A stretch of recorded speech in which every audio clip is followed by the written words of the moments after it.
Hi, my name is Andrew Leroux. I work at Addison County Regional Planning Commission, and I think we might have Chris Campany on the call as well, who can also help answer questions at the end. I am here to talk a little bit about our emergency management work, but should note that there are 11 RPCs around the state. We all coordinate with each other. We have municipal boards, basically made up of municipal representatives, and then a staff that can work for all the municipalities in our counties. So we act as a liaison between the state and municipal governments and work in a number of different fields, including transportation and local economics, housing, environmental quality, climate planning, energy. But then the one I'd like to talk about today is the emergency planning piece, which is pretty important during spring flooding season and all the other seasons. So maybe on the next slide, we can talk about a little bit what RPCs do in terms of emergency planning. So there's a lot of acronyms here. I will try not to revert to them too often, but in case I do, some of the major things that we do are local hazard management plans, local emergency management plans, local liaison functions, and then technical assistance. And I'm going to go into each of those a little more detail, but wanted to spell them out and kind of give you a sense of the structure. They're arranged in terms of sort of bigger scale to smaller scale in terms of timing. And we can go to the next slide. And the hazard mitigation plans are a 5-year plan. So every municipality generally has one or is working towards getting one. And I'll talk a little bit more about where folks are in the process of that. So that's kind of a big picture emergency planning document. Our local emergency management plans are an annual plan that we work with towns every year following town meeting with select boards and emergency managers. And I see a couple on the call here today. So thank you for joining.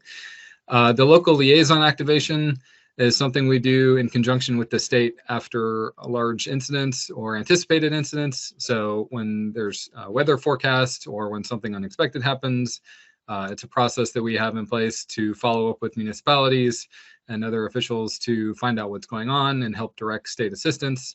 And then our technical assistance is very much an ongoing project. So we have folks on staff that can bring in expertise and experience in working on not only these plans, but implementing some of the projects. And I know the folks from VTrans have a lot of overlap, and we work with them quite a bit in preparing for flooding events and trying to make sure that roads and culverts and bridges and all of those things are up to speed and up to the quality and strength that they can withstand things. And we do a fair amount of mapping and arranging of exercises and work hand in hand with VEM to do all those things.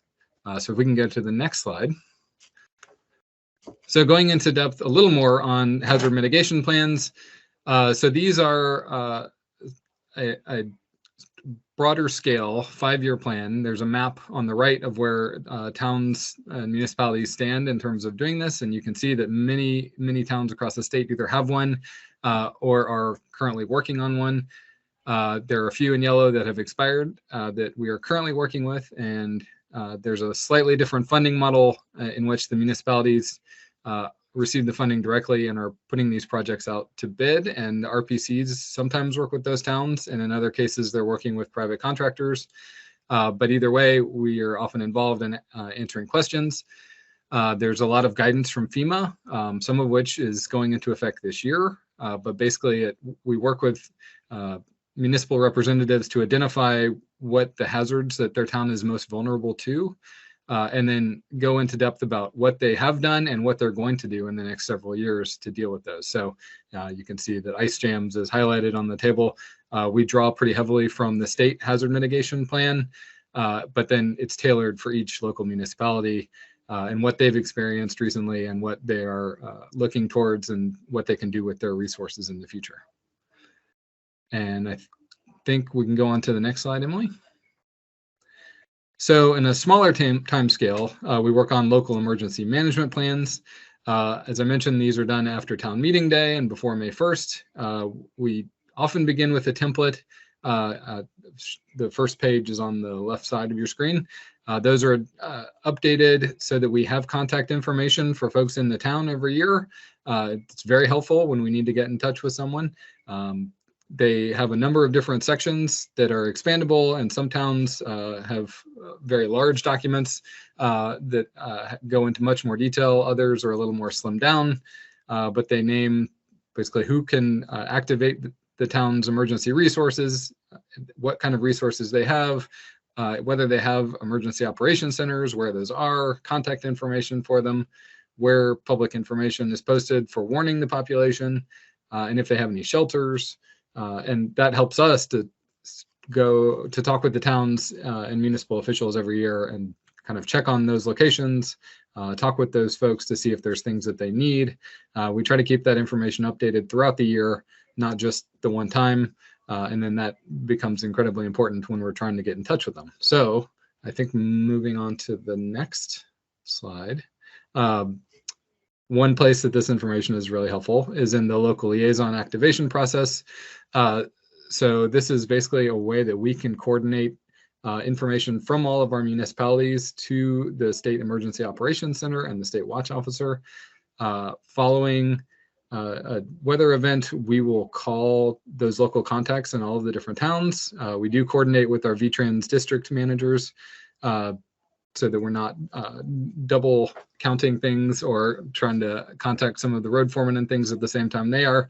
But we collected a lot of information on roads and infrastructure, any kind of damages to those, or public infrastructure, whether there's power outages, whether there's folks stranded, and that gets passed along through a process of combining all of that information between RPCs, gets passed along to the state. We do encourage towns to directly call the State Watch Officer if they have needs that surpass their capability, because we're not a first response agency, and we do want to get them in touch with the state. But this really helps folks get a snapshot of where the areas of the most damage are and where those needs are greatest.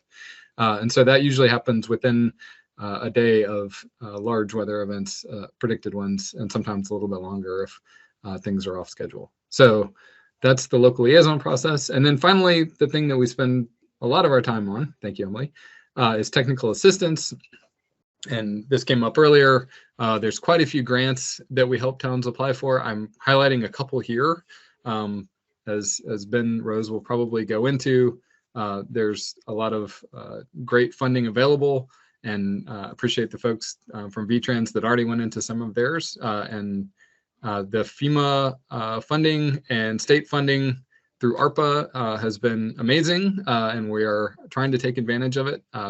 The Hazard Mitigation Grant Program is one that has been very useful, and we have several projects that are just getting kicked off under the Flood Resilient Communities Fund.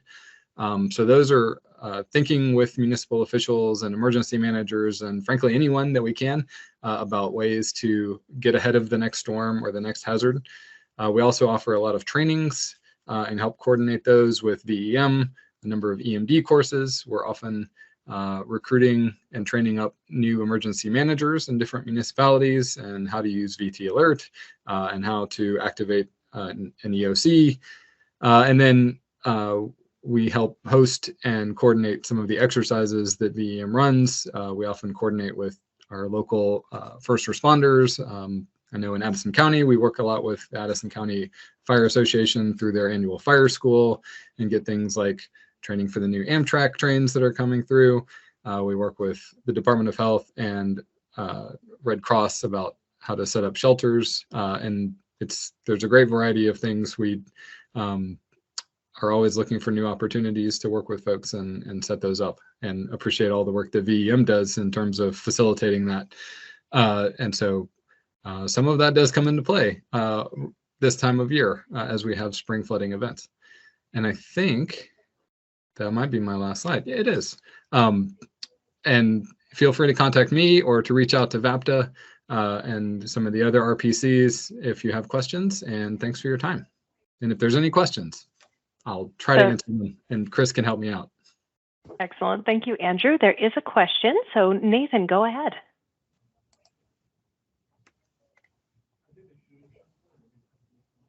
Nathan Pickard, you can unmute your microphone and ask your question. There we go. Thank you. Thank you. So I'm horrible at that. So it's kind of a longer question part, but when it comes from a regional planning part, okay. So a question I have for that is, when I look at the state's, planning part of it, they do a great job, so they do a great job when it comes to like maintaining roads, floods, etc. So the question I have is from a regional perspective, right? So when we look at our local, I guess it's communities and stuff like that, we see a lot of infrastructure growth, and then we see that as part of being plans, being like, okay, hey, you know what? We know we're going to see our towns grow, so we're trying to build like basically emergency plans to be able to follow that. At what point does a public health standpoint get viewed into that plan? So my question is being, so if you send a fire chief a survey that says, hey, we want to build in your community for basically different complexes, right? So, and then a form is sent to a fire chief that states, okay, are you able to basically provide a service? So really when those plans come out, is that service just basically being like, okay, hey, we can send one person a fire truck if it's a volunteer community, or is this something we're going to be able to send a full like actual resource in to be able to stabilize these situations? So when these plans are being made, is it looking at okay, hey, we have, I guess it's medical surges within our hospitals, we have limited primary care doctors, we have all these other, like, I guess it's limitations. So we're trying to make growth, but at what point is a public health emergency standpoint looked at from a regional point? Yeah, I see that Chris Campany's hand is up, so he may have an answer as well. But we are trying to be in conversation the whole time about that, and sort of thread that needle, because it is often a municipal issue in their town plans and their zoning and how they approve developments. But we, at least in Addison County, are often coordinating with our hospitals and our local emergency responders, and they do have to give approval, I think, for some of the different aspects, but and we bring them in with a lot of our emergency planning, like our local hazard mitigation plans, sort of the bigger scale things. I might pass it off to Chris, though. Chris, if you have any other things you'd like to throw in for that. Yeah, Emily, you want me to weigh in? Well, the only thing I was going to know is that we have the regional emergency management committees as well, which meet on a quarterly basis, and they're meant to be all-encompassing of not only the emergency management directors and the first responders in that region, but also the hospitals, the emergency preparedness specialists, which I believe you are, Nathan, and all of those other folks that are interested in emergencies in that region and preparing for emergencies, and what trainings do you need, and what funding do you need, and what exercises do you need, all coming together to have those conversations. So that was what I was going to add. Chris, I don't know if you wanted to add anything else. Yeah, I mean, and Nathan and everybody else, I would strongly encourage you to reach out to your planning commission, assuming if your town has one. If not, reach out to your select board and ask that you guys, the emergency services cadre of folk, be involved in the development of town plans, zoning, and other, especially land use decisions. Because sometimes y'all aren't as involved as you should be, and sometimes it's too late. It's late in the process. Regional commissions often help support town planning processes, but oftentimes towns are working on things that we're not even necessarily in the loop on, because they're proceeding on their own. Planning commissions don't need to engage with us. They don't have to ask us for a thing. If we're aware of it, we might be able to recommend this, but I would really encourage you to take the initiative and kind of invite yourself into the discussions. The other thing that I've been advocating strongly for with our towns, including also with our conservation commissions, is really making use of the local hazard mitigation plans as foundational information to the town plan period. That's a great resource. It identifies what the multiple hazards are, where they're most likely to occur, what's going to trigger those things, and where the damage is likely to happen. So to my mind, that should be foundational information for any town plan. And the other thing I would encourage you to do is, too often, in spite of best efforts by whoever it is that's helping towns develop local hazard mitigation plans and the towns themselves, sometimes the development of those plans falls a little more heavily to the emergency services side of things, and not as much like to the other planners in town, the like the planning commission members and others. While ideally these folk are involved, and in many cases they are, that's not always the case. And so I would just encourage everybody within their towns to have more of a robust conversation and really engage one another in all these different planning processes that are happening. And also for the emergency management directors on the line, I would also encourage you to even meet with the planning commission at least just once, maybe annually, maybe every 2 years, about like what the local emergency management plan is that gets pulled together and how that works, just so it's even on their radar to understand that such a thing exists, and that might trigger questions for them about things they need to think about in the town planning processes. Thank you so much, Chris and Andrew. Did you have something else to add, Andrew? Just to follow up on that for Nathan, because the hazard mitigation plans are on a 5-year cycle and the town plans are now an 8-year cycle, we have found that it's helpful to kind of reinforce things, and we do have to basically step through what activities are proposed and would be helpful for the hazard mitigation plan. And in theory, we try to make this happen. That filters into the next town plan. So we've seen things like river corridors, flood hazard areas, and maybe limiting development there and protecting wetlands and things that filter into the town plan from that way. Obviously, it can come from a lot of different directions, including the conservation commissions and things too. So I really appreciate the question. Excellent. And we do have another question from John Goff at National Weather Service. Go ahead, John. Yeah, thanks, Andrew. I just had a quick question. After we have flood damage in our state, whether it's on a very local level or a widespread thing like Irene, I have to compile reports from our agency standards and give an estimation of damages, whether that's to a residential home, a building, a property. To what degree does the regional planning commissions delve down into the smaller scale? If there's any damage in any town, do you compile that data? Because the reason I ask is I do try to reach out to the local town managers, but sometimes it's hard to get a hold of them because they're wearing 2 hats. They're working another job. Mm-hmm. Do you compile that data as well as, if a flash flood just hit one town and washed out 3 roads or affected 1 resident, or is that more of a town level thing still? It would probably depend on the scale. So if the local liaison process is activated, it's generally for the whole state or a subset of counties, and we get pretty good information. It's quick because we really want to give that snapshot. I know that individual homeowners, property owners are encouraged to call Vermont. I think it's 211, and some other folks could maybe speak to this more to give damage assessments, and then that plays into some of the FEMA individual assistance estimates and things. But I would say definitely get the contacts for the different regional planning commissions and reach out to them, because they should have a broader view, and they could probably point you towards communities that they know there was more damage. Then that might require some more follow-up. And as you said, the 3 people on the list are probably working 6 other jobs. So they are hard to track down, but that might be sort of a broader scale to start with. So I see Chris has raised his hand, so I'm assuming he would like to respond, and then I can respond after Chris. So go ahead, Chris. Oh, he has put his hand down, or do you have something you'd like to say? Okay, Sorry, then go ahead. Put down my hand. Anyway.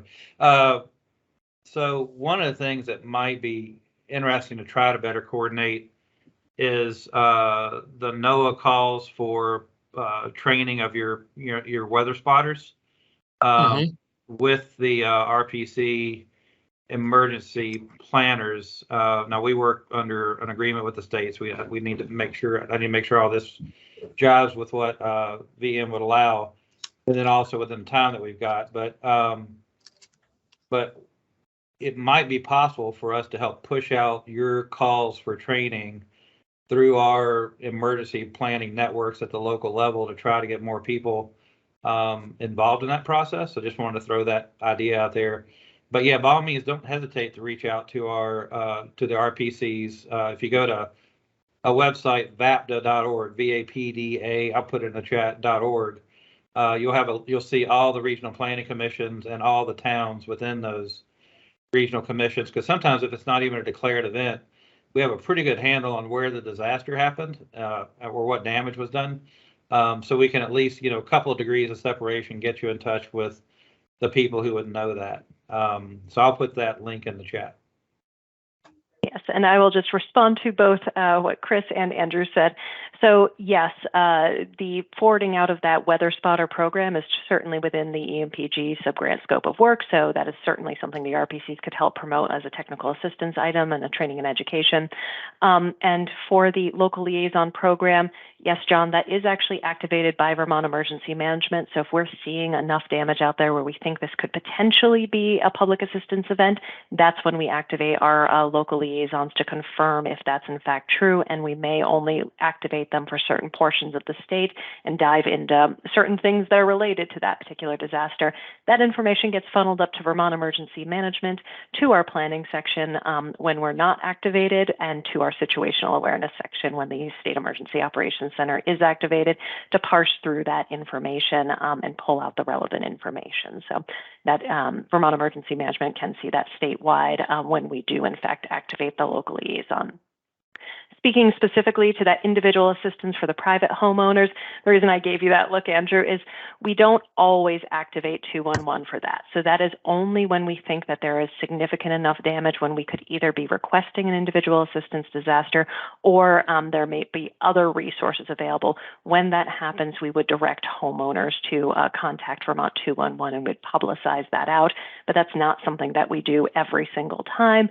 But private homeowners can always call 211 today, even without a disaster. They can call 211 and find out what resources exist to support them. So that's a good number for local EMDs to just have. If you have any homeowner who is having trouble, or a tenant, not even a homeowner, just someone who's renting, someone who is unhoused, they can call Vermont 211 to find out what resources support their particular situation. Did that answer your questions, John Goff?